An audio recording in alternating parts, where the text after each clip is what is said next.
From Camp KVU Local News, this is Good Morning Northwest. Good morning and thank you for joining us on this Tuesday, March 9th. I'm Neil Fischer, Monica Petruzzelli, and Jeff Jacobs with us as well. Jeff, that sun is just starting to creep up in our area. We're not there yet for sunrise, but it's getting a little nicer outside. It definitely is, and we're in store for a very nice day today and the next several days. And we're in store for another amazing sunrise this morning, and you are up just in time to look outside and see it. There we are over Yakima. There is over the Tri-Cities, Columbia Point. Lots of traffic already out moving around this morning, so that's good news as well as people are getting out and about. Let's check out what our weather is going to be like today more precisely. Let's look at our current temperatures out there and see where we're exactly at. Right around the freezing point, 33 in the Tri-Cities, a little cooler, 23 Yakima, 24 Ellensburg. Walla Walla, you're coming in at 34 degrees right now, and we're looking at even warmer temperatures today than yesterday. I'll tell you how warm here in just a second. The radar is showing we really don't have anything going on in our region right now. Any precipitation is really happening over on the coast and will not be making it over the Cascades to us. Temperatures today, 8 o'clock this morning, expect around 35. Noon, we're going to be at 53, and 4 o'clock today, about 56 degrees. And look at that sunshine. Going to be an absolutely beautiful day out there. Thank you, Jeff. Today, Governor Inslee is set to pay a visit to the Tri-Cities. He will first tour Robert Frost Elementary School in Pasco to see how a return to in-classroom learning is working for students and educators. The governor will then go to the Benton County mass vaccination site to speak with local health and elected officials. Senate Democrats forced through a modified version of President Biden's proposal over the weekend, and it's now headed back to the House for another vote. The bill includes those $1,400 stimulus checks for individuals earning up to $75,000 per year, $300 per week in federal unemployment benefits, an expansion of the child tax credit, plus tens of billions of dollars in funding for vaccines, schools, and state and local governments. Months, it'll be right in their pocket. Now this bill returns to the House of Representatives, which has done a great job from the beginning, where I hope it will find quick passage so it can be sent to my desk to be signed into law. President Biden is preparing to hold his first primetime address on Thursday to mark 1 year since the coronavirus shutdown. President Biden is promising to keep up his fight for a $15 minimum wage. A provision to increase the federal minimum wage did not survive Biden's COVID-19 relief bill in Congress, but a White House senior advisor says Biden will keep pushing for the hike because he believes not one person in the U.S. should work 40 hours a week and still live in poverty. For now, the bill as it stands is expected to get a vote Wednesday when it is expected to pass. It would then go to President Biden's desk. Residents at Winsong at Southridge Memory Care in Kennewick are among thousands who are fully vaccinated. Employees say at more than a year into the pandemic, it feels like a light at the end of a tunnel. Our Madeline Hagan visited with staff and residents who tell us how they've managed to stay busy while stuck indoors. There's your butterfly. I made that. You did. How do you keep over a dozen seniors entertained and safe from coronavirus? You think outside the box and host Oktoberfest, restore furniture, or do arts and crafts. We go to great lengths might not be able to go out and do some stuff because of the pandemic, but darn it, we can make it happen. Tiffany Halka is the woman making it happen for her residents. I have the absolute coolest job in the world. Tiffany is the greatest. She really is very caring. From Christmas carols to, yes, fishing in the front entrance. Halka says their goal is to make every activity meaningful. I come to work every day to make sure that they are living their best life. On Monday, residents made stained glass butterflies for residents of a local rehab facility. Ruth has come from one of the local rehabs from a little stay there, and so we decided to make butterflies to hang in the apartment windows of everyone who lives there. Just use our wildest imagination that we can think of. Halka and Todd say overall it's been business as usual at Winsong. Happy birthday, dear Genevieve. Just with a few obstacles and assuring everyone stays healthy. It's a happy, joyful place, and that is the most important. And as things begin to open up, they're hopeful family visitations will start soon. We are so excited. Honestly, the hardest part is being cut off. We do everything that we can to bring joy into the building, but when we as a community can start bringing joy out of the building, that's the goal. All the residents and staff have been fully vaccinated against the coronavirus. Chris Todd says they were some of the first in the Tri-Cities when they started on January 1st. They hope family can come hug their loved ones after a year of being apart very soon. As part of the Columbia Park Trail East improvements, some traffic will be rerouted near Columbia Center Boulevard starting tomorrow morning. Officials say that'll be starting at 8 a.m. Wednesday and likely last through the end of April. Westbound traffic along Columbia Park Trail will be diverted onto Fowler Street from Columbia Center Boulevard to Columbia Park Trail. But eastbound travelers along Columbia Park Trail will still be able to pass through. This is to accommodate additional work area for the contractor to keep the construction moving safely and efficiently. Apollo Construction is handling the project. They'll have signs directing traffic in the area, a reminder to drivers to follow posted speed limit signs in the area. With construction workers on the roads, the city believes traffic will open up in both directions at the end of April.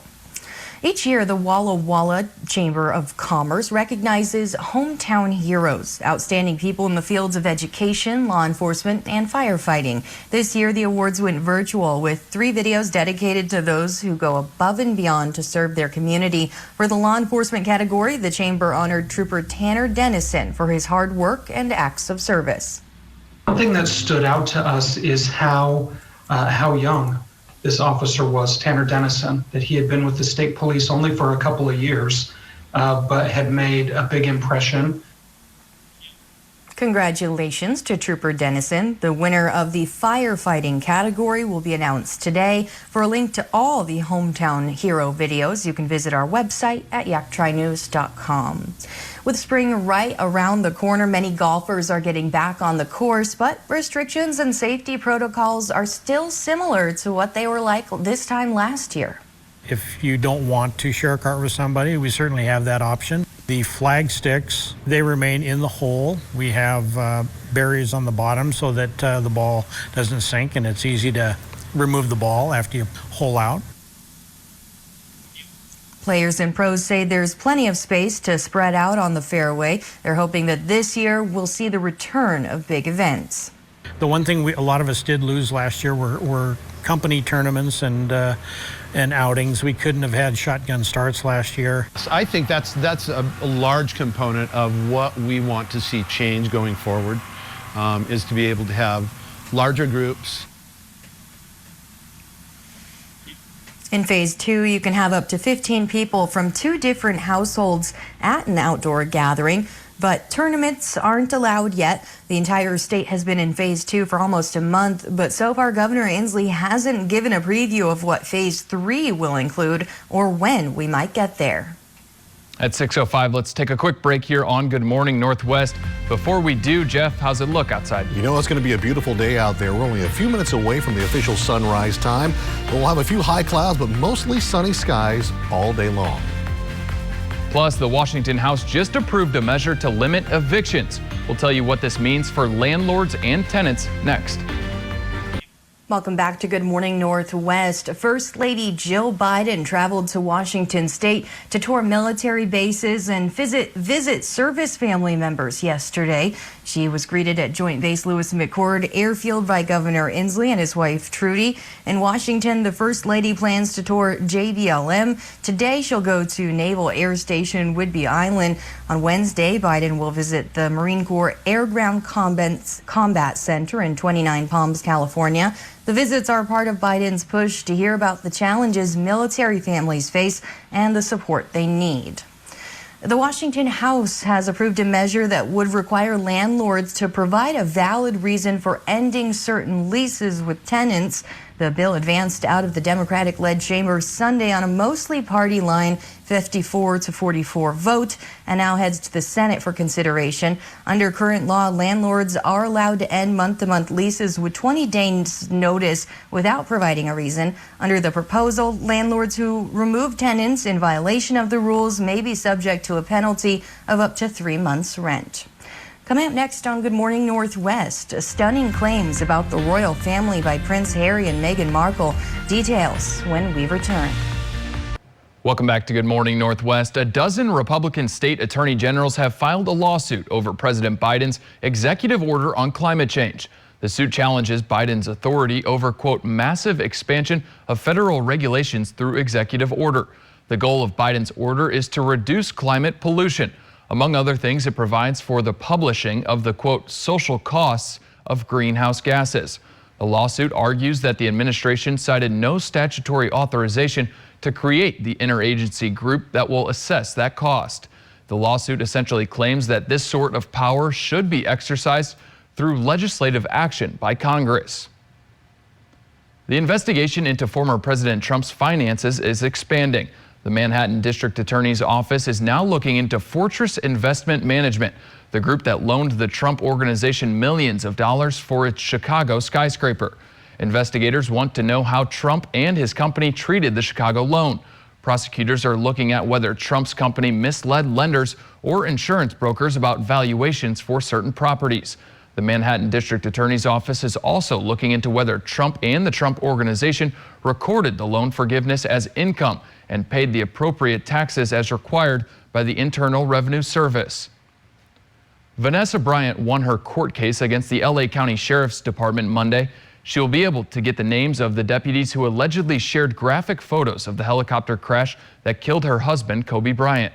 The Sheriff's Department refused to release the names and ranks of the officers involved in the alleged misconduct. Vanessa Bryant's legal action was filed last month to hold the deputies who took or shared the photos of the accident scene accountable. Sheriff Alex Villanueva previously confirmed that all photos of the crash that were in the possession of those deputies have been deleted. In a bombshell 2-hour interview with Oprah Winfrey, Prince Harry and Meghan Markle painting a picture of racism and emotional abuse. The Duchess of Sussex opening up about being singled out, she believes forced out of the royal family for her race, and says there were concerns even raised about the color of her child's skin. And also concerns and conversations about how dark his skin might be when he's born. There is a conversation. Hold up. There are Stop several right now. There are several conversations. There's a about conversation with you, with Harry. The member of the royal family was not named. Meghan said it would be very damaging, and Prince Harry says it's not something he wants to discuss any further. On top of this, a barrage of negative press damaging Meghan's mental health, and she says the palace did nothing to help her. The FDA has now signed off on a blood test that can determine if you've ever had coronavirus, even if you don't have it right now. A company here in Washington developed the test, which looks for specific T cells in your blood. The test can be useful for anyone who's just curious about whether or not you've had coronavirus, but doctors are still hoping it will also help people who've had so-called long-haul COVID, even if they didn't have strong symptoms or if they got sick before tests were available for most people. Once considered Apple's most powerful computer is soon to be no more. The company is discontinuing its iMac Pro. The tech giant says it will not be available once existing inventory runs out. Apple released the iMac Pro in 2017. At the time, the all-in-one computer featured advanced technology for graphics artists, but the computer has not been updated in a few years. Apple says their tower computer, the Mac Pro, now exceeds the capabilities of the iMac Pro. If you're getting hundreds of calls by robocalls, you're not alone. According to new data from UMail, Americans received more than 4.6 billion robocalls in February, up 15% compared to January. UMail tracks robocall traffic across the United States. About 159.1 million robocalls were placed each day last month. The latest report noted scam and telemarketing calls accounted for about 60% of last month's robocall volume. The leading illegal types of robocalls involved car warranties and health-related scams. Now, Cap gave you First Alert Weather with Jeff Jacobs. So who is ready for the time change this weekend? Are you excited? Or are you like, well, we have to wake up an hour earlier? I'm excited personally. Looking outside, we've got a beautiful morning across our region. There is outside of Toppenish on our Legend Skycam network. We've had a beautiful sunrise as well going on this morning. There you are over Yakima from atop the Liberty Building camera there. Let's check out our current temperatures around the area and see how things are slowly beginning to warm up. Still holding 33 degrees in the Tri-Cities. Yakima's mercury is starting to rise a little bit at 23 degrees. We're looking at the lower to mid 30s around the foothills of the Blues. Hermiston coming in at 29 degrees right now. Checking out our radar right over our region. Yes, we do have broken clouds here and there, high clouds. Nothing really to worry about today. They will be here and there throughout the day, but the majority that we're going to see is sunshine. Let's zoom out on our radar and see the entire Pacific Northwest. The moisture really just sticking to the coastline of Oregon and Washington. That will not be making it over the Cascades to us. So there's some good news there in the way of no rainfall in our forecast for the next several days. Let's look at our Futurecast and see how the week really progresses in the way of clear skies over our area. We're starting now. We're going to look through and see on Wednesday the same situation of clear skies. It gets better as we move into Thursday, and then even better as we push through to Friday. Look at all of that clear sky situation, we can say, over the entire region, all the way even into Montana coming up by the end of this week. That might be a time, if you have to travel, to definitely travel. Today's forecast and highs, we're looking at 54 Tri-Cities, 50 for Yakima. Toppenish is expected at 52 degrees today. Again, mostly sunny. Overnight tonight, we're going to have clear skies, so that means, yes, it's going to be another cool evening tonight with overnight lows right around the freezing temperature. 32 degrees expected for the Tri-Cities, Hermiston, Walla Walla, even Pullman's going to be in the upper 20s. 7-day forecast, Tri-Cities, sunny today and tomorrow with a high around 54. Even sunny throughout the rest of this week and into the weekend. Look at Saturday's expected high of 62 degrees, overnight lows in the lower 30s. Yakima, much of the same, some broken clouds here and there, but mostly sunny all the way through this week. 58 for the high part around, or the high point, we can say, on Saturday. Overnight lows right around 30 degrees. Thank you, Jeff. At 6:20, we're going to take a quick break here on Good Morning Northwest. Coming up next, the Seattle Seahawks just parted ways with one of their top defensive players. We'll tell you why. Your sports news is next. Welcome back to Good Morning Northwest. Gonzaga's bid to go wire to wire #1 is in its final week, and last night St. Mary's had no chance of ending that streak. Gonzaga took control from the opening tip and beat the Gales 78-55. The Bulldogs now advance to their 24th straight WCC title game and will face BYU tonight after the Cougars won a dramatic overtime game against Pepperdine. The Seattle Seahawks are cutting defensive end Carlos Dunlap after just one successful season with the franchise. The move is expected to be made to save cap space. Like most NFL teams, the Seahawks are trying to clear up money to be players in a free agent market in which multiple key players on theirs are open in the market.